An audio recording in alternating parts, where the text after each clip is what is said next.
Baru-baru ini beredar sebuah video yang cukup menyayat hati.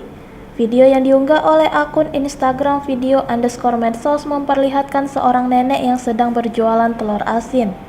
Nenek tersebut sudah cukup tua, namun dengan sisa tenaganya ia tetap berjualan demi untuk menyambung hidup. Dengan bakul dan juga telur asin yang ia bawa, nenek tersebut menunggu pembeli yang akan membeli dagangannya.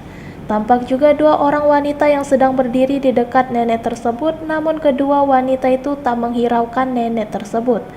Hingga datang seorang pria yang membawakan segelas minuman untuk nenek itu tanpa ingin dibayar. Walaupun tidak butuh, belilah dagangannya biarpun sedikit, tulis keterangan dalam video.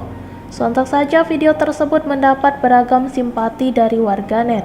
Tak sedikit yang merasa kagum dengan perjuangan nenek tersebut yang masih harus bekerja untuk bisa menyambung hidup.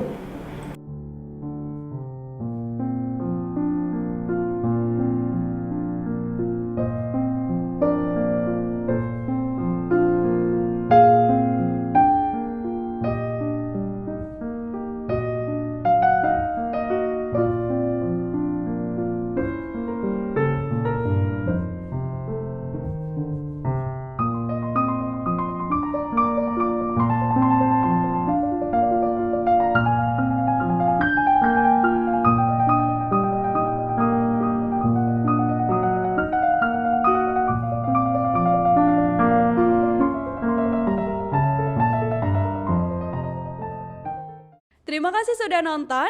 Jangan lupa like, subscribe, dan share ya.